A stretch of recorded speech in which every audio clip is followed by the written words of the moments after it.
पत्रकार भावांनो, जिथे म्हणजे एखाद्या प्रकरणाला वाचा फोडायची असते तिथे माध्यमांचा खूप मोठा रोल असतो आणि जेव्हा समूह मायनॉरिटी असतो त्यावेळेस ती वाचा फक्त माध्यम फोडू शकतात. घुले खून प्रकरण असो की महाराष्ट्रातील जरंगेकडून होत असलेले अन्याय अत्याचार असो, ह्या बाबी प्राखर्यानं छोट्या समूहातले, ओबीसी समूहातले, भटक्या विमुक्तांच्या समूहातले नेतृत्व जरी थेट समोर येऊन बोलू शकत नसले तरी सुद्धा आजच्या सोशल मीडियाला, मेनस्ट्रीम मीडियाला, त्याचबरोबर जे कोणी म्हणजे माध्यमांमध्ये ॲक्टिव्ह असतात त्या सगळ्यांचं खरोखर कौतुक. आज आपणाला सांगू इच्छितो की ज्या प्रकारे एक मनोवृत्ती तयार होत आहे आणि ती तयार केली जात आहे, हे डेलिब्रेट ॲक्ट आहे. मनोज जरंगे नावाचा एलिमेंट, एक ज्या प्रकारे करोना नावाचा, मी म्हणत नाही कोणाला उपहासात्मक, परंतु असा आरोप होत होता की करोना नावाचा व्हायरस ज्या प्रकारे चायनामध्ये डेव्हलप केला गेला तशाच प्रकारचा कायद्यामध्ये सुद्धा व्हायरस असते, तशाच प्रकारचा वैचारिक व्हायरस मनोज जरंगेच्या निमित्तानं महाराष्ट्रात पसरवला चालला आहे. आता तुम्ही म्हणाल की ह्या व्हायरसचं नेमकं कर्तव्य, मुख्य कर्तव्य काय आहे, तर मला तुम्हाला सांगायला, मी कधीसुद्धा म्हणजे निडरपणे बोलणारा माणूस आहे, थेट नेट डंके की चोट पे बोलणारा माणूस आहे आणि काही सुधार असेल तर जयश्री पाटील मला सांगत असतात, ते तुम्हालाही माहिती आहे पत्रकारांना. हे सगळं करण्याचा जो डेलिब्रेट घाट आहे, ज्या प्रकारे महाराष्ट्रातले सत्तेतले मराठा मंत्री असोत, मग मी नावे घ्यायला घाबरत नाही, विखे असतील किंवा आणखीन कोण कोण असतील, त्यांनी समोर येऊन माध्यमांना सांगावं सत्य काय ते, पण मी नावं घेतोच आहे.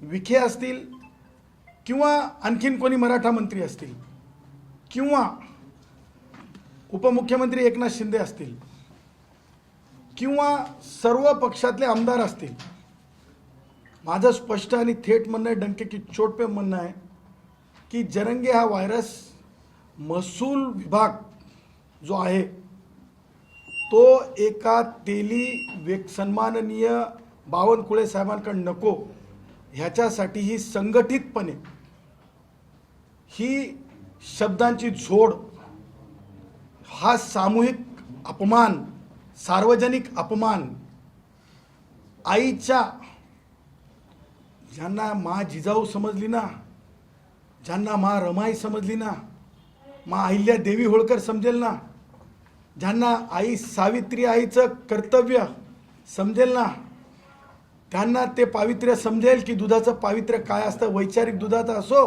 की मातेच्या दुधाचं असो, खिल्ली उडवण्यासाठी नसतंय. हा माणूस ज्या प्रकारे व्यक्त झाला माननीय बावनकुळे साहेबांच्या आईच्या बाबतीमध्ये, याच्या मुखातून म्हणतात, श्रीमुख म्हणतात, याच्या मुखातून शेण गळत होतं, विष्ठा गळत होती असं वाटत होतं. अत्यंत नीच पातळीवर गेलेला हा माणूस. सांगायचं तात्पर्य, हे व्हायरस डेव्हलप केला चालला आहे. ह्याच्यामध्ये नॉन मराठा महसूल मंत्री नको, हा मुख्य उद्देश आहे. आणि हा केवळ तुम्ही म्हणाल की विरोधकांचा आहे का, तर नाही, हे टेंडर मनोज जरंगेला, हे कॉन्ट्रॅक्ट मनोज जरंगेला, ह्या नासक्या विचाराला, ह्या फाटक्या विचाराला, ह्या तुटक्या विचाराला हे देण्यात आलेलं आहे. आणि मग नुसते सन्माननीय बावनकुळे साहेब आहेत का त्याच्यामध्ये तेली समाजाचे म्हणून, माझं कर्तव्य आहे, मला बोलावं लागेल, कारण मी विधान परिषदेची, राज्यसभेची, मंत्रिपदाची झोळी घेऊन भिकारी नाही, किंवा जरंगेच्या लोकांसारखं रेतीचे ट्रॉले चालवण्यासाठी किंवा काहीतरी माझ्यात पडावं, PWDचं टेंडर, ह्याच्यासाठी माझा जन्म झालेला नाही. माझा जन्म भगवान बाबांचे विचार, माझा जन्म भारतरत्न डॉक्टर बाबासाहेब आंबेडकरांचे विचार पुढे नेण्यासाठी झालेला आहे. हा आता नुसतं बावनकुळे साहेब आहेत का, तर नाही. तर हा ठरवून मुख्यमंत्री महोदयांना का बोलतो, ह्याला आत्तापर्यंत ज्या प्रकारे व्यक्त झाला मुख्यमंत्री मोदयांच्या, का तर जस्ट बिकॉज मायनॉरिटी ब्राह्मण आहेत, ह्या देशामध्ये ब्राह्मणांना जी म्हणजे हे आहे समानता, ती मराठ्यांना आहे, तीच बौद्धांना आहे, तीच वंजाऱ्यांना आहे, आमच्या भावांना, तीच बंजाऱ्यांना आहे, सगळ्यांना समान आहे. मग हा सार्वजनिक अपमान का करतो मुख्यमंत्री मोदयांचा? तर मुख्यमंत्री पदी सुद्धा मला म्हणायचं नाही की त्याच्यामध्ये किती रोल आहे कुणाचा, एकनाथ शिंदे साहेबांचा, सन्माननीय उपमुख्यमंत्री महोदयांचा, परंतु कधीतरी उपमुख्यमंत्री महोदय एकनाथ शिंदे साहेब, मी परत आज या बीडमधून पुनरुच्चार करतो, ठाणे का रिक्षा, ठाणे का रिक्षा, ठाणे का रिक्षा म्हणल्याबरोबर ब्रीच ऑफ प्रिव्हिलेज आलं. परंतु कोणत्या तरी आईचं, तेल्याची आई आहे, काहीच किंमत नाही का? मी बोललो, काय बोललात तुम्ही? मनोज जरंगे, तुला असं बोलता येणार नाही, बोलशील तर याद राख, ब्रीच ऑफ प्रिव्हिलेज नाही का? हे सगळं ठरवून व्हायरस डेव्हलप केला चाललाय. व्हायरस डेव्हलप करण्याची एक पद्धती असते, ती लॅबोरेटरी पद्धती असते, ही पॉलिटिकल पद्धती आहे. आणि म्हणून नुसतं मुख्यमंत्री महोदय आहेत का? तर नाही. संजय शिरसाट सारख्या मंत्र्यांना टार्गेट. का टार्गेट आहेत? कारण सिंपल आहे, धनंजय मुंडे साहेबांना इथं नको होते, कारण भटक्या विमुक्तांचे होते. धनंजय मुंडे साहेब नको होते. भटक्या विमुक्तांच्या दारावर कसं जायचं मराठा म्हणून? काढा, काहीतरी करा, काहीतरी करा. काय काय ठेवले नाव, आका, काय काय काय काय ठेवलं. त्याच प्रकारे संजय शिरसाट यांच्या मतदारसंघात जर ते पालकमंत्री असतील, तिथं नको संजय शिरसाटांचा कोणत्याच कामात हस्तक्षेप. Tender contract, tender contract, tender contract, रेती उपसा, रेती उपसा, हे सगळ्या उपद्रवी गोष्टी आहेत.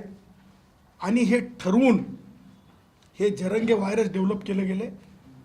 आणि हे व्हायरस एका प्रकारे ह्या नुसत्या महसूल मंत्री पदावर किंवा मुख्यमंत्री पदाच्या बाबतीत हे व्हायरस काम करणं झालंय, हे डसणं झालंय. आणि याच्यावर कोणी प्रतिक्रिया देत नाही. विखे पाटलांनी प्रतिक्रिया दिली का?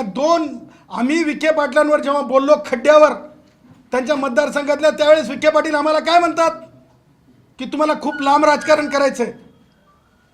जरंगेला मांडीवर घेऊन बसले का? एवढं बाष्कळ बोलल्याच्या नंतर, एवढं घाणेरडं बोलल्याच्या नंतर अरे म्हणतात, अरे तुझ्या काय डोक्यात शेण गेलंय का म्हणतात, तुझ्या डोळ्यात तुझ्या अरे काय माती पडली काय म्हणतात. आमच्या गुराखी साहित्यामध्ये बोलले का विखे पाटील? आम्हाला जशी समज देतात, आम्हाला जशी सूचना करतात, समज काय देतात ते सूचना करतात, तसं जरंगेला बोलले का कडक भाषेत? नाही नाही तसं बोलू नये, नाही नाही तसं बोलू नये. अरे तुम्ही माध्यमांकडे बघताना सुद्धा जरंगेला वाईट वाटेल म्हणून नाही नाही तसं बोलू नये. मी तुम्हाला सांगतो, आजच्या नंतर जे जे जरंगेला मंत्री मराठा समाजाचा म्हणून डोक्यावर घेत असेल आणि ते व्हायरस डेव्हलप करत असेल, आम्ही ठरवलंय जरंगेनं जर 52 कुळ्या म्हणून जर अपमान केला तर एकनाथ शिंदे म्हणून मी अपमान करेल. ह्याच्यानंतर जरंगेनं जर 52 कुळ्या म्हणला तर एकनाथ्या म्हणून अपमान कराल. या बीडच्या मायभूमीतून सांगत आहे, भगवान बाबाच्या पवित्र विचाराला साक्ष देऊन सांगत आहे. कारण हे व्हायरस किल करण्याची दवा आहे. वॅक्सिनेशन तयार करत आहे मी. मला समजलंय जशास तसं उत्तर दिलं तरच वॅक्सिन आहे या व्हायरसचा. ह्याच्या नंतर 52 कुळ्या जेवढ्या वेळेस ते म्हणाल तेवढ्या वेळेस मी एक नाथ्या म्हणाल, तेवढ्या वेळेस मी एक नाथ्या म्हणाल. कारण हे तुम्ही तयार केले, तुमची जिम्मेदारी आहे याला मॅन करायची, ह्याचा माज उतरायची. ह्याला शेंबड पुसता येत नाही, छटाक आहे. आणि रिकाट कसं करू शकताय? एक छटाक. उदय सामंत आमचे ब्राह्मणाचे आहेत, आम्हाला काही म्हणायचं नाही जातीवर, पण कडक बोलले का? कडक बोलले का? कडक बोलले का? हे सगळं काही ठरवून आहे. आणि म्हणून हे झालं राजकारणामध्ये. त्याच प्रकारे गावोगाव जी जुनी व्यवस्था होती, म्हणजे जुनी ज्या प्रकारे व्यवस्था होती की एक जर तेली असेल तर त्याला त्रास व्हावा, एक जर माळ्याचं घर असेल तर त्याला त्रास व्हावा, एक जर लोहाराचं घर असेल तर त्याला त्रास द्यायचा, एक जर आपलं सुतार भावाचं घर असेल तर त्याला त्रास द्यायचा, दोन जर वडराचे घरं असतील भावाचे तर त्यांना त्रास द्यायचे, कैकाड्याचे घरं असतील तर त्यांना त्रास द्यायचे. ही एक ठरवून असलेली भूमिका पुन्हा एकदा ती व्यवस्था. आम्ही मसल पॉवर आहेत. एक कसला पाटील रे तू? कोणत्या संविधानामध्ये मला वाचायला मिळालं नाही. गावाचा पोलीस पाटील आता बौद्ध समाजाचा असतंय. जरंग्या मन्या हे मी रेटून सांगत आहे, कारण हे कांटाळ्या जोपर्यंत उघडत नाहीत ना तोपर्यंत समजत नसतंय. आणि म्हणून ही गावची नव्यानं जी व्यवस्था जिवंत करण्याचं जे धाडस आहे, तुम्हाला सांगतो सुप्रिया ताई सुद्धा त्याचा पार्ट बनल्यात. माझा घुले ज्या वेळेस हत्या होते माझ्या घुलेची, सुप्रिया ताई तुम्ही संसद रत्न आहेत, मी गुणरत्न आहे. तुम्ही संसद रत्न आहेत, मी गुणरत्न आहे. गुणरत्नाला कळालं की वंजाऱ्याच्या भावाच्या घरी जायचं असतंय, त्या आईला बोलायचं असतंय, तिच्या त्या गोळा जो मारल्या गेला त्या गोळ्यावर काहीतरी तिला भावना द्यायच्या असतात. तिच्यामध्ये तू काळजी करू नको आई, तुझ्या मुलाला न्याय मिळेल एवढं म्हणण्याचं धारिष्ट नव्हतं. एवढा खासदाराच का ताई? सॉरी, आमच्या याच्यामध्ये गुराखी साहित्यामध्ये पुळका काय कामाचा? एवढा राजकीय पुळका, एका गेलेल्या बाळापेक्षा जास्त राजकीय पुळका काय करायचा होता ताई? आणि म्हणून ही व्यवस्था, हे जे खासदार, काय नाव त्याचं, असे खासदार उजदार आमदार मी नाव ध्यानात ठेवत नाही. बजरंग कोण आहे ते मला असले आमदार मी माहीत नसतात, कारण मी लय कमी बोलतो, लय थेट बोलणारा माणूस आहे. तुम्हाला सांगतो ही व्यवस्था उभी, पुन्हा एकदा ही व्यवस्था, संकटमय व्यवस्था उभी करायची गावगाड्यामध्ये. आणि गावगाड्याच्या माणसांना पुन्हा अडकुत्यात, पुन्हा चापकात, पुन्हा म्हणजे ज्याला आपण म्हणतो फडा तर आणू शकत नाहीत, पण ही आधुनिक प्रकारची तुम्हाला सांगतो एक व्यवस्था जी आहे, अत्याचारी व्यवस्था निर्माण करायची.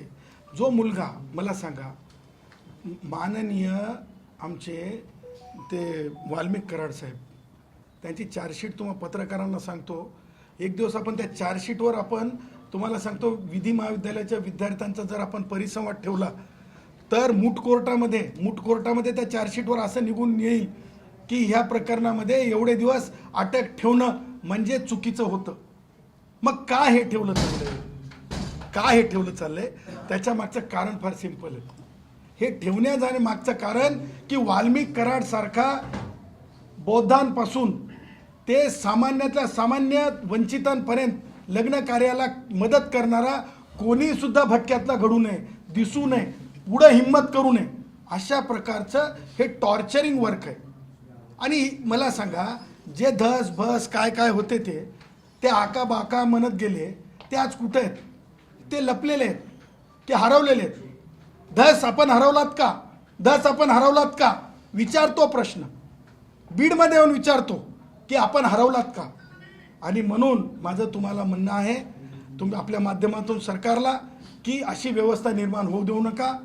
आणि घुलेंच्या बाबतीमध्ये सांगायचं झालं तर आज सन्माननीय सानप साहेब असतील, सन्माननीय आमच्या ताई असतील, सन्माननीय जे आमचे ओबीसीतले, आमचे भटक्या विमुक्तातले, जे राजकारणाच्या पलीकडं, आम्ही सगळे राजकारण, म्हणजे हे सगळी राजकारणी मंडळी असू देत, मी बिगर राजकारणी माणूस आहे, जयश्री पाटील बिगर राजकारणी आहेत. आम्ही यांच्यासाठी सेवक म्हणून, घुल्यांचे सेवक म्हणून, भगवान बाबाचे शिपाई म्हणून, भगवान बाबांचं कार्य पुढं नेण्यासाठी म्हणून आम्ही जे करता येईल न्याय देण्यासाठी आम्ही ते करण्यासाठी कटिबद्ध आहोत. आज माध्यमांना आम्ही पुन्हा एकदा हेच सांगत आहोत की एक आमचा मास्टर प्लॅन तयार आहे. तो मास्टर प्लॅन आम्ही 8 दिवसाच्या नंतर, बरोबर 8 दिवसाच्या नंतर आम्ही जाहीर करू. आणि त्या 8 दिवसाची आम्ही मोहलत दिलेली आहे. 8 दिवसामध्ये जर ही वस्तुस्थिती सत्य असताना, एक लक्षात ठेवा, वाल्मिक कराड साहेबांना जसं अरेस्ट ठेवल्यामुळं जजमेंट जेव्हा येईल तेव्हा कंपन्सेशन सुद्धा द्यावं लागेल. त्याच प्रकारे तुम्हाला सांगतो, डिले झाल्यामुळं त्या याच्या पोराला, त्या काय त्या औलादीचं नाव,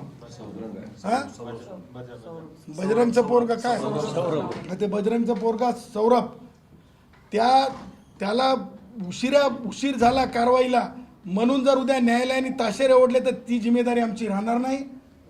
आणि म्हणून आम्ही सरकारला सुद्धा विनंती करत आहोत की तातडीनं हे 8 दिवसामध्ये, जर बरोबर आहे की म्हणजे माननीय पोलीस महासंचालक साहेबांनी तातडीनं CIDला तपास दिला, आता SP-कडे तपास नाही, तरीसुद्धा SP-च्या कर्तव्यांची कसूर असेल तर त्या बाबतीमध्ये चौकशी होईल विविध पद्धतीनं.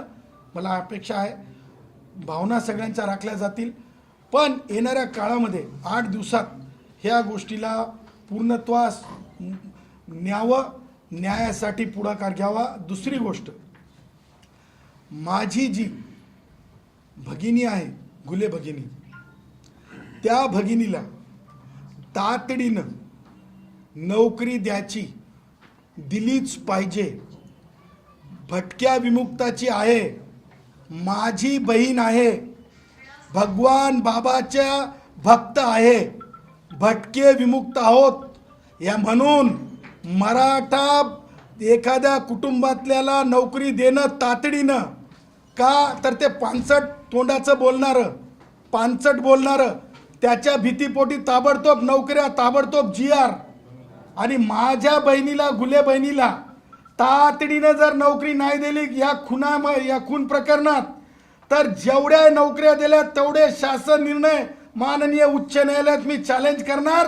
आणि मन्याच्या शिफारसीनं खरं कोण आत्महत्या केल्या होत्या आणि खोट्या कोण दर्शवण्यात आल्या याची सुद्धा चौकशीची मागणी करणार. मन्याला पळती भुई कमी पाडणार.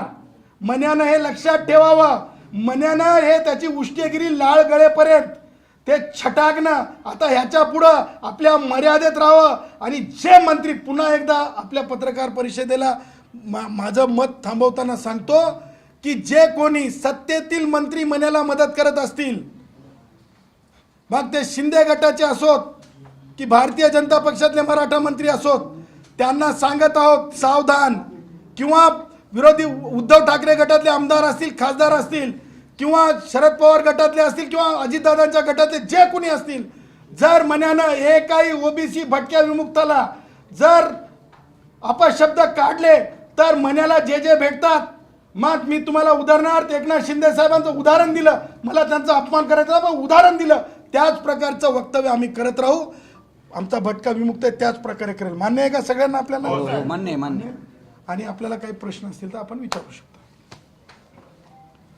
या संपूर्ण प्रकरणामध्ये CIDकडे तपास गेला आहे, मात्र CID ज्या पद्धतीने काम करते, तपास आल्यानंतर उपोषणाच्या 10व्या दिवशी CID येऊन भेटली, पण तेवढ्या ताकदीनं, तेवढ्या तत्परतेनं CID काम करते असं वाटतं का? नियुक्त झाल्यानंतर काही 5-6 दिवस, 10 दिवसानंतर सुद्धा त्या कुटुंबाची भेट घेतली जात नाही. हे पहा, लक्षात घ्या की FIR दाखल झालेला आहे, ते उशिरा दाखल झालं आहे, तो आमच्यासोबत अन्यायाचा आहे. 2, प्रेत आम्हाला 2 दिवस आमच्या प्रेताची अवहेलना झाली. हे सुप्रीम कोर्टच्या राईट टू डेथ बॉडी, जे रोहित चक्रवर्ती विमुलाच्या केसमध्ये हैदराबादच्या विद्यार्थ्याच्या, तो प्रकरण खूप गांभीर्यानं घेण्यात आलं, तुम्हाला सांगतो. त्यामुळे अक्षम्य आहे, हे चौकशीच पात्र आहे, हे कंपन्सेशनला पात्र आहे, एखाद्या अधिकाऱ्यावर कारवाईला म्हणजे पात्र आहे. आणि आता CIDकडे तपास दिल्याच्या नंतर CIDने जर 1 आठवडा किंवा 10 दिवस घेतले असतील तर ते आउटकम आपल्याला डायरेक्ट डिक्लेअर करणार नाही, कारण ती एक विशेष स्पेशल एजन्सी आहे. तर आमचं म्हणणं आहे की आज जे आम्ही सांगितलं आहे, 8 दिवसाचं अल्टिमेटम दिलं आहे, आणि आम्ही माध्यमांसमोर जाऊन जरंगेसारखं सटर बटर बोलून आम्हाला की नाही केस वीक करायची नाही किंवा राजकारणाचा फायदा घ्यायचा नाही. जरंगेसारखा म्हणजे मामूली काम करायचं नाही. त्या देशमुखच्या पत्नीला निवडून आणू शकलं का बीडमधून? सांगा मला तुम्ही. ग्रामपंचायतला निवडून आणण्याची लायकी नसलेलं नापास, तुम्हाला सांगतो. तसं आम्हाला काही भपकेबाजी किंवा प्रसिद्धीचे हाव आमच्या कोणत्याही वंजारी भावाला नाही. आमचे नेतृत्व ठरलेले आहेत वंजारी समाजातले. आमचे म्हणजे पंकजाताई असतील, आमची बहीण, आमचे धनंजय साहेब असतील, तेली समाजातले आमचे नेतृत्व असतील, आमचे म्हणजे जे आमचे OBCचे असतील ते सगळे आमचे नेतृत्व आहेत, भुजबळ साहेब असतील. त्यामुळं आम्हाला काही भपकेबाजीचं कारण नाही. आम्ही 8 दिवसाचं अल्टिमेटम दिलं आहे. CIDचं रिपोर्ट आम्ही 8 दिवसामध्ये बघू. अल्टिमेटममध्ये झालं नाही, आमचा मास्टर प्लॅन तयार आहे. कोर्टात काय होईल, लीगल म्युझिक काय चालू होईल, किंवा मी आज नाही डिक्लेअर करणार की आमचा मास्टर प्लॅन काय. मास्टर प्लान ऐसा है भाई, हिला के रख देगा, हिला के पानी कम जरंगे भी नहीं रहेगा, ये ध्यान में रखना. पण महत्वाचा विषय आहे त्यात CDRचा उल्लेख वारंवार रमेश घुले यांच्याकडून पण करण्यात येतो आणि त्यांना असं सांगितलं जातं. मात्र त्याच्यावरती पोलीस प्रशासन असेल किंवा कुणीही समोर येऊन सांगायला तयार नाही की नेमकं त्यात काय आहे. आणि चार्जशीट तर अद्यापर्यंत फाईल झाली नाही. तर ते सगळे प्रकरण ज्याच्यावरून हे सगळं काही हे केलं जात आहे, त्याचबरोबर जो पुरवणी जबाब दिलाय त्या पुरवणी जबाब पोलिसांनी घेतलाय देखील. एखाद्या पुरवणी जबाब घेतल्यानंतर त्या प्रकरणाच्या अनुषंगाने चौकशी, तपास या ज्या कायदेशीर प्रक्रिया आहेत त्या होणं आवश्यक आहे. पण हे का नेमकं केलं जात नसेल, आणि याच्यामध्ये तुम्ही ज्या पद्धतीने म्हणताय राजकीय दबाव असेल, खासदारांचा दबाव, ते विरोधी पक्षाचे आहेत. तुम्ही जसं देवेंद्र फडणवीस मुख्यमंत्री म्हणताय, त्यांच्याकडे वारंवार तुम्ही भेटता देखील, तर मग एकीकडे विरोधी पक्षाच्या खासदाराला असं कुठल्या बळ आहे की जे सत्ताधाऱ्यांचं बळ भेटत नाही, विरोधी पक्षाचं बळ भेटत. हे प्रॉब्लेम आहे. हे खूप मोठा महाराष्ट्रातला खोडा आहे. काय होतंय की जरंगे सारखा नूडल ज्याला म्हणतो की नाही, आता मला शब्द चुकीचा वापरायचा ना, हमारे बम्बई के भाषा में भाई हमको किसको अपमानित नहीं करना, डल्ला डल्ला बम्बई के भाषा में यार छोड़ना यार पत्रकार साहेब, यार बोलने लगा था मैं तो यार वो गुराखी की भाषा भी बोलता हूँ, बम्बई वाली भाषा बोलता हूँ, डल्ला डल्ला.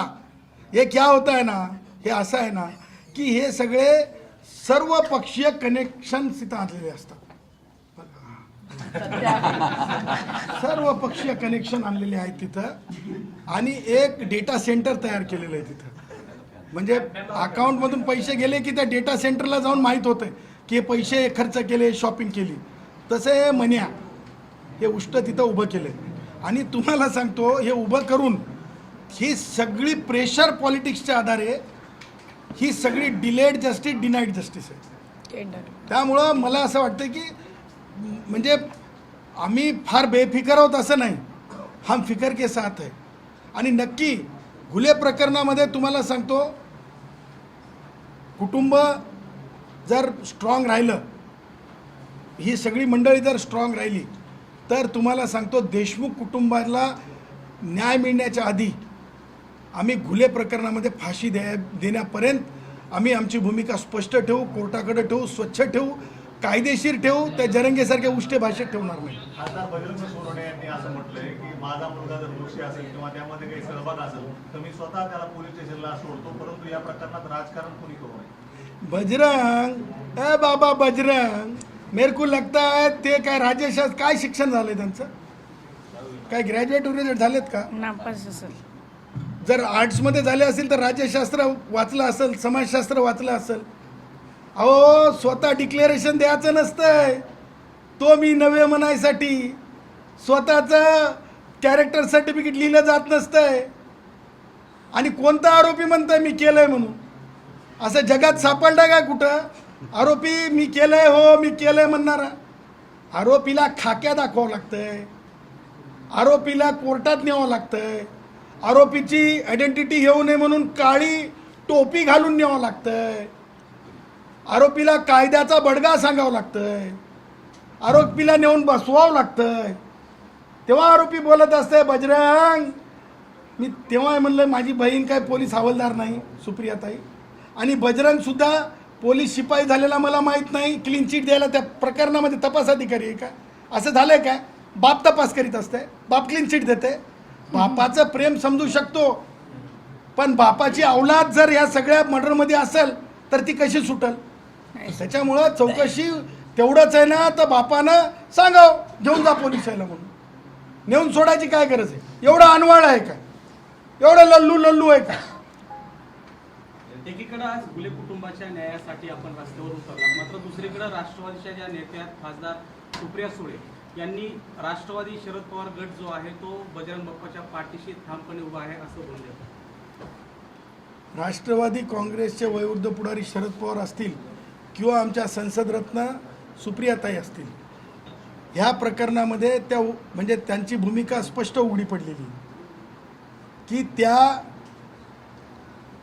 म्हणजे राजकारणामध्ये ज्या समानतेनं वागायला पाहिजे, जे न्याय द्यायला पाहिजे ते नाहीत, त्या पक्षपाती आहेत, त्या जाती अंध असल्यासारखं त्यांचं ते वक्तव्य आहे. एक्स्ट्रा ज्याला म्हणतो आपण आपलं इन्व्हेस्टिगेटिव्ह आहे, एक्स्ट्रा इन्व्हेस्टिगेटिव्ह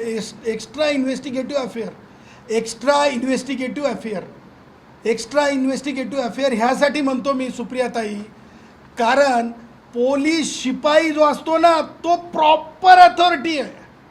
एखाद्या प्रकारात शिपाई सांगतो, शिपाई 302चा रिपोर्ट लिहू शकतो, सुप्रियाताई नाही.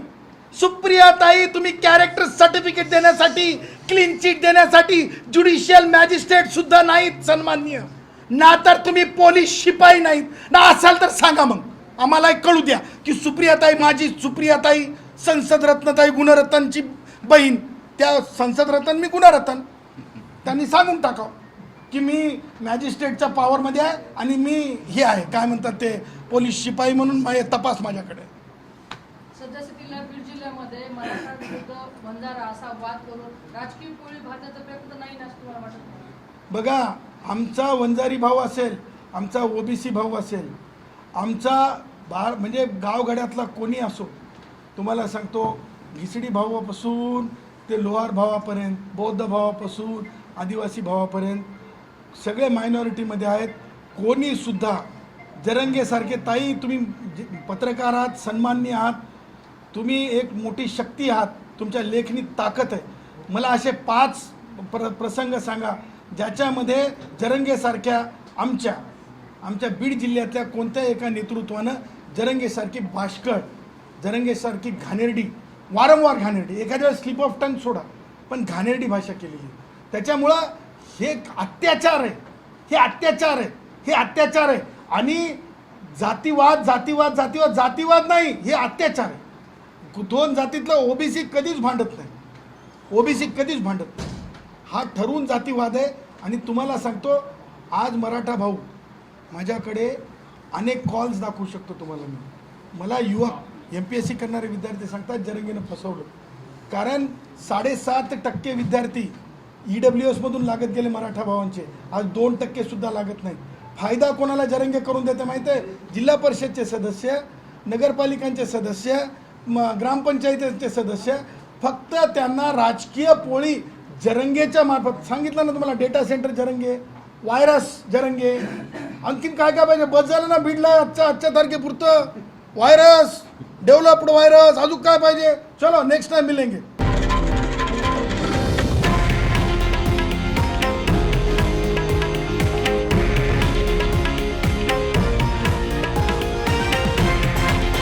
हे आहे देशातील नंबर 1 न्यूज नेटवर्क आणि आपण पाहत आहात TV9 मराठी, एकमेव.